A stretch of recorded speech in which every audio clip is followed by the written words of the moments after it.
We bought our house in Phoenix, Arizona, 7 years ago. It wasn't a palace, just a simple three-bedroom ranch in a decent, working-class neighborhood. For me, a mechanic, and my wife, a medical assistant, it was everything. It was the culmination of years of scrimping and saving, of following the rule book for the American dream. We had a mortgage we could afford, two healthy kids, and a budget that, while tight, was manageable. Our biggest variable, the one wild card in our financial deck, was always the summer electricity bill. In Phoenix, air conditioning isn't a luxury, it's a life support system. For years, we understood the deal. From June to September, the bill would spike. We'd pay $300, maybe $350 a month to keep the house at a livable 75 degrees. It was a predictable, seasonal gut punch that we planned for. We'd cut back elsewhere, and by the time the cool autumn air rolled in, we'd be back on track. It was just the cost of living in the desert. Then 2 years ago, the rules of the game changed. It started subtly. The May bill, usually a gentle warm-up, came in at over $300. "That's weird," I remember saying to my wife. "Must be a hot spring." We didn't think much of it. But then June arrived, and the bill was $480. It was a jolt, a number that felt wrong, like a typo. I checked the meter. I looked over the usage charts. It was real. That was the month our home, our safe haven, began to feel like a trap. I went into what I call dad mode, a flurry of well-intentioned but ultimately futile actions. I lectured the kids about turning off lights with the zeal of a drill sergeant. I replaced every bulb in the house with an LED. I put plastic film over the windows that got the most sun. I felt proactive, like I was tackling the problem head-on. But the problem wasn't a few wasted watts from a light bulb. The problem was bigger. It was the price of the fuel that powered the grid. It was the aging infrastructure. It was the rate hikes that our utility provider had pushed through the state commission with little opposition. I was trying to fix a systemic crisis with a caulk gun. July's bill was the one that broke the spell. It was the one that made us realize this wasn't a temporary spike. It was a new, terrifying reality. It arrived on a blistering Tuesday, the kind of day where the asphalt on the street gets soft. I opened the envelope, and the number was $612.50.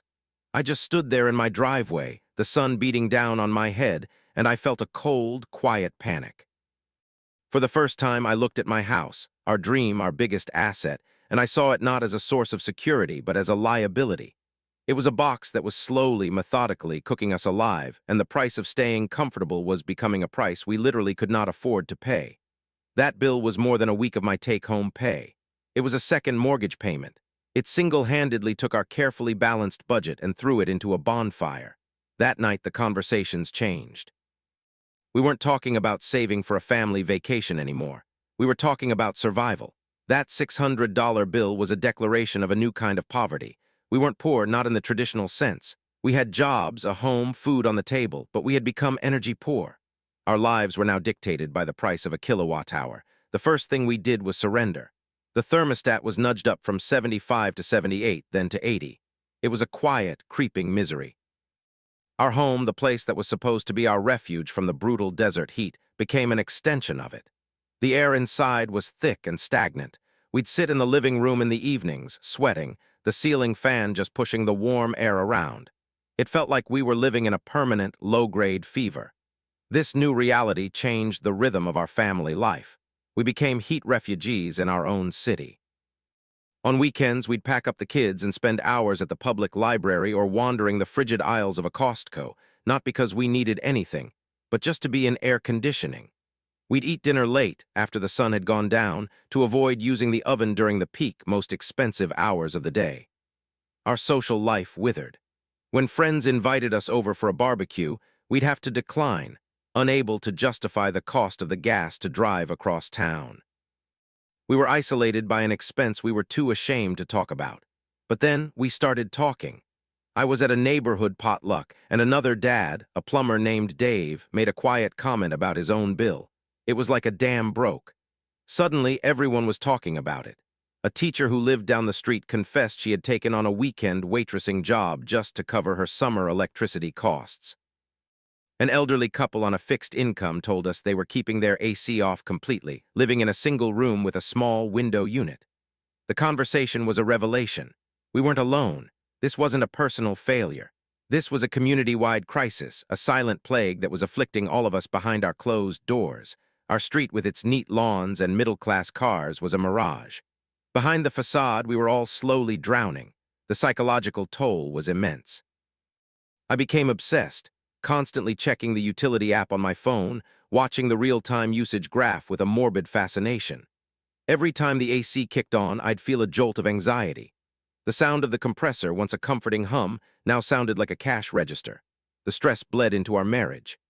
My wife and I started having tense, whispered arguments late at night, not about infidelity or in-laws, but about phantom loads and vampire power from appliances on standby. The electricity bill was like a third person in our relationship, a malevolent presence that was always there, sucking up not just our money, but our peace of mind. We were doing everything we could to conserve, but it felt like we were running on a treadmill that was speeding up. The next bill arrived, and despite our sweltering sacrifice, it was still over $500. That was the moment I realized the terrifying truth. This wasn't a problem we could solve by changing our habits. The price itself was the problem. It had risen so high, so fast, that even with extreme conservation, it was breaking our backs. It was a rigged game, and the house always wins. The breaking point came in August. It wasn't just the heat, it was life. My son fell off his bike and broke his arm. It was a clean break, a simple cast, but after our high-deductible insurance plan paid its part, we were left with a $2,000 bill from the emergency room. $2,000 might as well have been $2 million. We had no savings left. They had been vaporized by the previous month's electricity bills. That same week, the power bill arrived. The envelope felt heavier than usual, weighted with dread. I opened it. $810.44. It was a number so obscene it felt like a fantasy. The heat wave had been relentless, and our aging AC unit had been running on life support for weeks, drawing a massive amount of power just to keep the house at a barely tolerable 82 degrees. I laid the medical bill and the power bill side by side on the kitchen table. It was the visual representation of being checkmated. We were trapped. There was no money for both. We had to make a choice. Do we pay for the essential medical care our son needed, or do we pay the bill that keeps the lights on and the refrigerator running? It was an impossible, inhuman choice, the kind you never imagine you'll have to make. I spent a full day on the phone, a humiliating odyssey through the automated menus and indifferent customer service departments of the utility company and the hospital. I begged for a payment plan. I asked about assistance programs. The answer was always the same. Our combined income, which on paper looked solidly middle class, was just high enough to disqualify us from every form of aid. We made too much to be considered poor, but we made too little to survive. That was the week I understood what it means to fall through the cracks. We made the only choice we could. We paid the hospital. A week later, a bright pink slip of paper appeared on our front door. It was a disconnection notice. We had 10 days to pay the $810 plus a late fee, or they would shut off our power. The shame was a physical thing. I snatched the notice off the door before the kids or the neighbors could see it. It felt like a scarlet letter, a public announcement of our failure. For the next 10 days, we lived in a state of quiet terror. Every time a white truck drove down our street, my heart would leap into my throat. The idea of the power being shut off in the middle of a Phoenix summer wasn't just an inconvenience. It was a life-threatening emergency. The temperature inside our house could quickly climb to over 110 degrees. For my wife, my kids, our dog, it was simply not survivable. I looked at our house, the symbol of our security, and realized it could become a death trap. This wasn't just a financial crisis anymore. It was a housing crisis. What is a house if it's not a safe shelter? What is the value of a mortgage if the cost of simply occupying the space is pushing your family toward medical catastrophe? I had always feared foreclosure, of losing our home to the bank. I never imagined we could lose it to the electric company. On the 9th day, with the disconnection deadline looming like an executioner's axe, I did the one thing I swore I would never do. I called my father and asked for money. He was a retired construction worker living on a pension and Social Security, and I knew he didn't have much. But he didn't hesitate. The quiet disappointment in his voice was worse than any lecture. I had failed to hold up my end of the bargain, to stand on my own 2 feet. He wired me the money, and I paid the bill online minutes before the deadline. We kept the lights on. We were safe. But our dignity was in tatters. That moment was a turning point. Crisis didn't go away, but our approach to it changed. We were done being victims. We were done living in a state of perpetual fear. We held a family meeting and laid out the brutal truth to our kids who were old enough to understand. We told them we were in a fight and we all had to be soldiers. We made a radical decision. We took out a small home equity loan, a move that felt terrifyingly like robbing Peter to pay Paul. But we didn't use it to pay bills. We used it to fight back. We invested in a new, high-efficiency AC unit. We paid a company to add more insulation to our attic. We planted 2 fast-growing shade trees on the west side of our house. We were making a long-term investment in our own survival. The changes weren't miraculous, but they were significant. Our bills are still high, a constant source of stress. But they are manageable now. That $800 monster has been tamed, brought down to a $500 beast, which is still absurd but no longer life-threatening. We survived, but we are scarred. The debt from the loan is a new weight on our shoulders.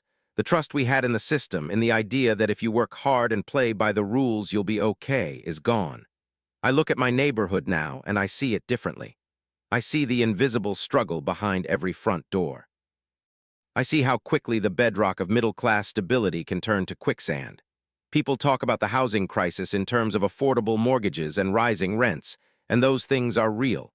But there's another housing crisis brewing, a silent one. It's the crisis of affordability, not of the structure, but of the systems that make it habitable.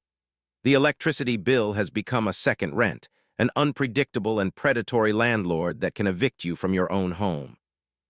We still live in our house. We are still fighting. But we know now that the American dream is not a destination you arrive at. It's a tightrope you walk over a canyon, and the winds are getting stronger all the time. Thanks listening this story. Now I want to hear your thoughts in the comments. Let's see how global our community is. Comment your country down below. Share this story to your friends and leave a like and subscribe for more episodes like this.